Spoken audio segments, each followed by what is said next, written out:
Assalamualaikum. Selamat pagi semuanya. Hari ini udah siap kan buat belajar anak-anak ibu? Harus sudah siap ya. Nah, jadi hari ini kita akan belajar agama, yaitu bab 9 tentang berkata baik, sopan, dan santun. Yuk, sama-sama kita perhatikan videonya ya. Dan jangan lupa juga buka buku paket PAI-nya. Nah, sekarang sebagai seorang muslim, kita harus mempunyai sikap yang baik. Sikap itu apa, Bu? Sikap itu perilaku. Nah, jadi anak-anak ibu semua harus mempunyai atau harus berperilaku yang baik. Jika kita bersikap baik, maka kita akan dicintai oleh Allah. Anak-anak ibu semua pasti mau kan dicintai oleh Allah? Makanya kita harus bersikap yang baik ya. Bersikap yang baik, salah satu contohnya yaitu berbicara sopan dan santun ketika kita sedang berbicara. Nah, berbicara sopan dan santun ini adalah contoh dari perbuatan yang terpuji, seperti perintah Rasulullah, yaitu berbicaralah yang baik, atau jika tidak mampu, diamlah. Nah, artinya kita sebagai seorang muslim harus berbicara yang baik. Kalau misalkan kita nggak mampu berbicara yang baik, lebih baik kita diam daripada kita harus berbicara dengan menggunakan kata-kata yang kasar atau kotor. Karena jika kita berbicara dengan menggunakan kata-kata kasar atau kotor, nanti akan menyakiti perasaan orang lain. Nah, maka dari itu, Ibu minta kalian, mari yuk kita biasakan untuk dapat berbicara dengan sopan dan santun dan berkata baik, agar kita dapat dicintai oleh Allah Subhanahu wa Ta'ala.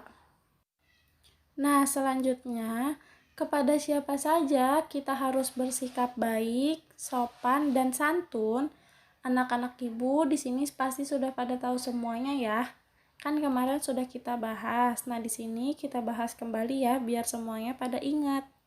Nah, yang pertama yaitu kepada teman. Jadi anak-anak ibu sekalian semuanya harus bersikap baik, sopan, dan santun kepada teman-teman kalian ya.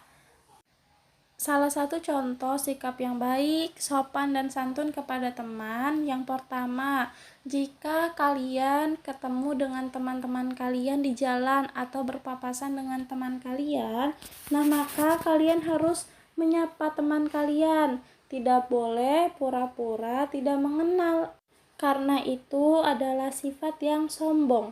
Kita tidak boleh ya mempunyai sifat yang sombong. Kemudian kita harus menghargai teman kita ketika teman kita sedang berbicara. Nah, selanjutnya kita tidak boleh berkata kasar kepada teman kita, apalagi mengejek teman kita, karena itu akan menyakiti perasaannya. Selain itu, tidak lupa juga kita mengucapkan terima kasih apabila kita sudah dibantu oleh teman kita. Dan tidak lupa meminta maaf apabila kita bersalah telah menyakiti dan menyinggung perasaan teman kita. Ingat, harus meminta maaf. Dan yang terakhir, apabila teman kita membutuhkan bantuan, kita harus menolong teman kita. Nah, yang kedua yaitu guru. Kepada guru, kalian juga harus bersikap baik, berbicara sopan dan santun. Contohnya, ketika guru sedang menjelaskan di depan, nah, anak-anak ibu semua harus mendengarkan penjelasan yang diberikan oleh guru. Tidak boleh ada yang ngobrol. Paham? Nah, selanjutnya anak-anak ibu juga tidak boleh berkata kasar ataupun kotor kepada guru kalian ya.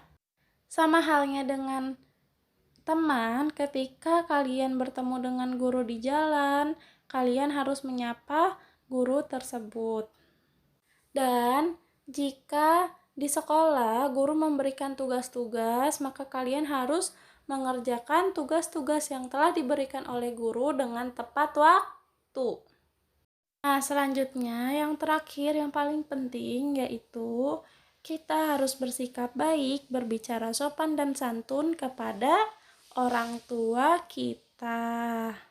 Nah, contohnya apa? Contohnya, kita tidak boleh berkata kasar kepada kedua orang tua kita, apalagi sampai membentak kedua orang tua kita, itu tidak boleh ya.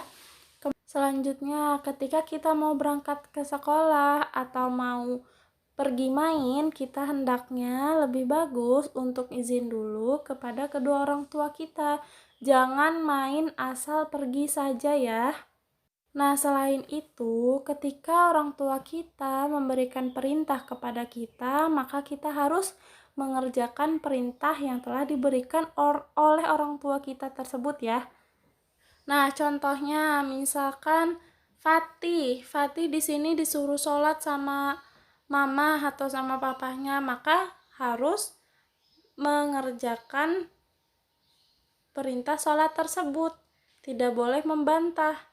Nah, kemudian Aulia disuruh tidur siang, misalkan disuruh makan, disuruh tidak boleh main lama-lama. Nah, itu semua harus dikerjakan, harus dilakukan. Dan kita tidak boleh membantah perintah kedua orang tua kita ya. Karena kalau kita membantah, maka kita akan menjadi anak yang durhaka. Nah, tempatnya anak yang durhaka itu di mana? Yaitu di neraka, ya bukan di surga. Nggak ada kan anak-anak ibu yang mau masuk neraka? Maka dari itu, anak-anak ibu semua harus bersikap baik, sopan, dan santun kepada siapapun, apalagi terhadap kedua orang tua kita. Mungkin segitu saja pembelajaran hari ini. Nah, untuk tugasnya, yang pertama yaitu baca buku paket PAI-nya halaman 83-84 yang bagian A dan B. Nah, disertakan bukti foto kegiatan anak sedang membaca ya, Bun. Kemudian yang kedua, fotokan kegiatan anak sedang membantu orang tua, misalnya membantu menyapu, mengelap kaca, atau kegiatan-kegiatan lainnya bisa. Itu hanya satu kegiatan saja. Terima kasih. Wassalamualaikum warahmatullahi wabarakatuh. Kalau bisa bukan hanya foto saja ya, tetapi memang benar-benar dilakukan.